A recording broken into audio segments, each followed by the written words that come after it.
Breaking Barriers to Success is the theme for this year's New Generations Congress, where more than 500 delegates from different Rotary clubs joined in the event. It was hosted by the Rotary Club of Parañaque, Lacan, Bini. Please watch this. Breaking Barriers to Success was this year's theme for New Generations Congress of Rotary International District 3830, held at Taguig City University. It was attended by more than 500 delegates, interactors, Rotaractors, and even students from different schools and colleges that were sent by 88 sponsoring Rotary clubs that supported the event. District Governor Angelito Colona was present and gave his message to the students. Kaya ninyo ba tanggapin ang responsibilidad nito? Are you ready? Rotary offers you the opportunities. Take them. Have the chance to participate in your development and enhance your leadership qualities through Rotary organized activities such as this New Generation Congress. The greatest challenge you will face is to be responsible, and to become responsible is to be given an opportunity. Opportunity is all around you, and Rotary offers that opportunity.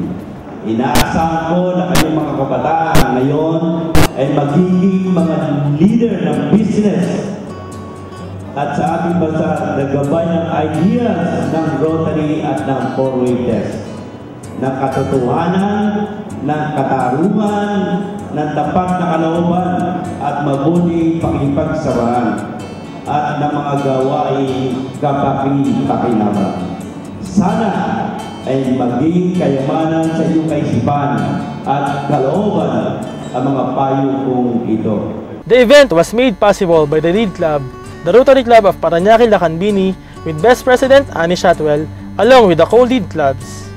New Generations Congress 2014 is presented by the Rotary Club of Parañaque, Lacan, Bini, co-led by RC Makati Buendia, RC Makati Cristo Rey, RC Makati Olympia, RC Makati West, RC Palanyag Parañaque, RC Makati EDSA, RC Alabang Center Point, RC Makati Bel Air, RC Makati Jose P. Rizal, RC Makati Pasong Tamo, RC Rizal West, RC Parañaque Southwest, RC Makati Central, and RC Paseo de Rojas, and co-hosted by the following Rotary clubs of District 3830. Several speakers inspired the delegates with their stories worthy of emulation. Nagturo rin ang mga speakers tulad ni Celebrity Chef Boy Logro ng diskarte niya sa buhay at ibinahagi ang rags to riches story na talagang breaking barriers. Yung turing ko, sabi niya sa akin, "Boy, gusto mo ba pumunta na Maynila?"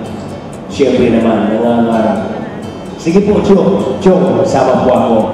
At hindi ko akalain pumunta Maynila. Ipinasok ko ako sa Chinese restaurant at hindi po cook kung hindi po houseboy. Ang edad ko po ay 11 years old. So from there sa Quiapo, nung natanggap ako houseboy, nagtsaga ako. So nagsikap ako hanggang natutusan ako ng aking executive ng Chinese, napansin niya ako. Then after 3 years, nauso na yung Makati. Sa Makati po ako nag-apply na cook sana kasi magaling ako mag-cook. Nung mag-apply ako sa Makati, Spanish restaurant, nung nag-apply po ako, ang hirap. Kaya ginagrab ko po yung dishwasher. Doon nagsimula ang aking buhay.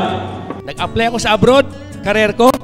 Ayun po, ang nasa kanan, that is the palace of His Majesty, Sultanate of Oman. Nag-apply ako doon, hindi ko alam kung ano pupuntahan ko. That's God's gift. God is given. Hindi mo alam kung ano binibigay sa'yo. Nagulat ako. May kotse ako. May sasakyan ako na Mercedes-Benz, number 2 ang plaka, Jeep. And then, binigyan ako ng bahay. Kaya minsan, hindi natin alam ang buhay. Kaya sabi ko, elementary man ako, but this is a gift of God. Walang magagawa. Kung gustuhin mo, ang Panginoon magbigay sa'yo, magagawa mo. 13 years with my family. Nakaipon ng konti. Bumalik ako sa Pilipinas, yung pong Diamond Hotel. Natanggap ako bilang team chef. At magmula dyan, I promote 5 times. Pagkatapos, after 1 year, wala na sila makitang puti, inobserbahan ako. qualified ako being executive chef. The first Filipino executive chef in our country. Na-promote ako sa Diamond Hotel ng kauna-unahang Pinoy na executive chef sa ating bansa. Narito ngayon sa inyong harapan.